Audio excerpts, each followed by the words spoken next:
Avant de parler du cours, on va commencer par faire un exemple. On compare deux façons de se procurer des cartouches d'encre. On peut aller chez le magasin chez Fanck et la cartouche d'encre coûte 18 € les 27 ml. On peut aussi se procurer ces cartouches sur internet. Donc la cartouche d'encre de 27 ml elle coûte 16 €. Mais attention, sur internet on a des frais de livraison fixes qui sont de 20 € par achat. Première question, quel est le prix le plus avantageux pour l'achat de 8 cartouches? Chez Fanck, 8 x 18, ça fera 144. Sur le site internet, il faut faire 8 x 16, mais rajouter les 20 € de frais de port et ça fera 148. Donc l'achat le plus avantageux, c'est chez Fanck. Sonia dispose de 90 € pour acheter des cartouches. Est-il plus avantageux pour elle d'acheter des cartouches en magasin ou sur internet? En magasin, 90 divisé par 18, ça fera 5. Ça veut dire qu'elle pourra s'acheter 5 cartouches. Sur le site internet, il faut déjà qu'elle enlève 20 € pour tenir compte des frais de port. Il lui restera 70 €. 70 € divisé par 16, ça lui fera 4,375. Elle ne pourra acheter que 4 cartouches. Donc il vaut mieux aller chez Fanck, on aura 5 cartouches contre 4 sur internet.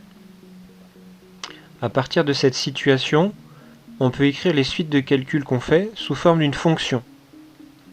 On appelle f la fonction qui au nombre x de cartouches achetées associe le prix payé chez Fanck, et g la fonction qui associe le prix payé sur internet. Exprimer f et g en fonction de x.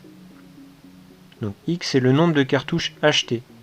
Chez le premier magasin, il suffit de multiplier le prix d'une cartouche par le nombre qu'on achète. Donc ça nous donnera 18 fois x, qu'on peut aussi écrire 18x.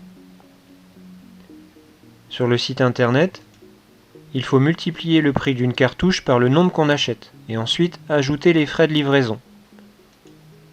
Ce qui me fera 16 fois x pour le prix des cartouches, plus 20 pour la livraison, c'est-à-dire 16x plus 20.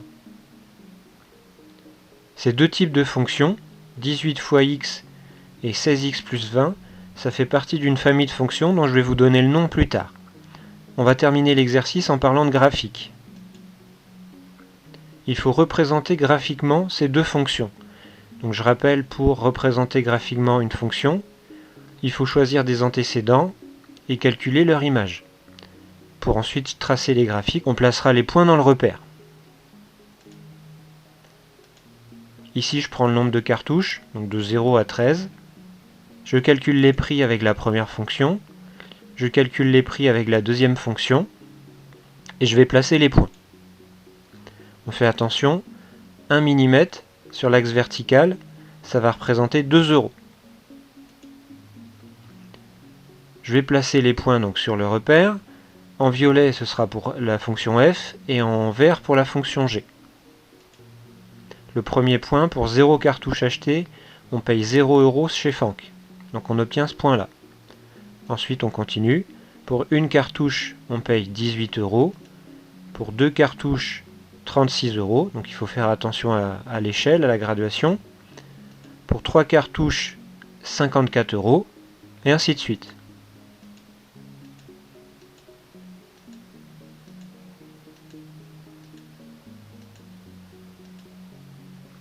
Une fois qu'on a placé tous les points, on peut les relier. Et on observe qu'ils sont reliables par une droite. Je fais pareil pour le site internet.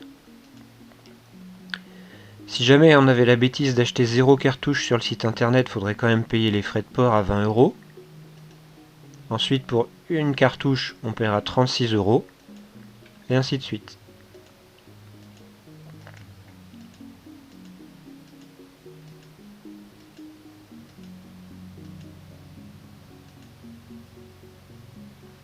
Et j'obtiens les deux graphiques. Je garde ces graphiques pour plus tard. Pour le moment, on va définir notre nouvelle famille de fonctions. Donc définition. Soit a et b deux nombres fixés. Donc a et b, on les connaît. On définit une fonction affine quand à tout nombre x, on lui associe le nombre a fois x plus b. Donc ceci correspond au programme de calcul. on multiplie le nombre x par A, puis on ajoute B, ce qui correspond au calcul des prix des cartouches sur Internet.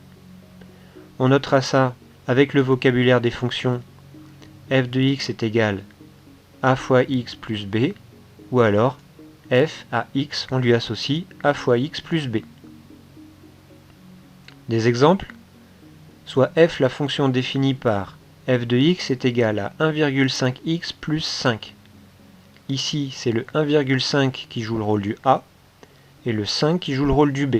Donc ça, c'est une fonction affine. Il faut calculer f de moins 2. f de moins 2, c'est l'image de moins 2, donc on remplace le x par moins 2, et on obtient 1,5 fois moins 2 plus 5. En respectant les priorités, 1,5 fois moins 2, ça fait moins 3. Moins 3 plus 5, ça fait 2. Donc rappel, moins 2 c'est l'antécédent, c'est le nombre qu'on a mis au départ, et 2 c'est le résultat du calcul, c'est l'image. Deuxième question, pour la fonction f, il faut calculer l'antécédent de 15,5. Ce coup-ci, on connaît l'image. Il faut trouver l'antécédent. Donc il faut trouver x. Donc il faudrait écrire 1,5 fois x plus 5, ça fait 15,5. Cela revient à résoudre une équation. Donc j'enlève 5 de chaque côté. J'arrive à 1,5x égale 10,5. Donc x est égal à 10,5 divisé par 1,5, ce qui me donne 7. Un lien avec les représentations graphiques. Donc le point A de coordonnées moins 3, 0, 5, il appartient à la représentation graphique de la fonction f. Donc on est sûr de quoi?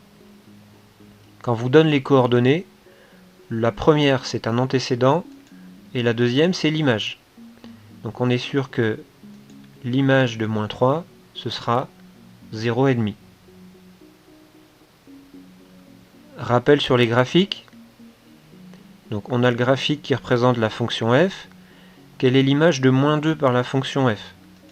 Je rappelle que les antécédents, on les prend sur l'axe horizontal, et les images, on les lit sur l'axe vertical.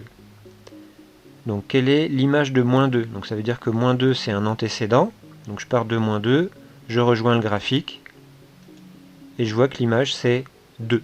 Ça correspond au calcul qu'on avait fait ici. Quel est l'antécédent de 5 par la fonction f? Donc là je vais prendre 5 sur l'axe des images, puisque je cherche l'antécédent.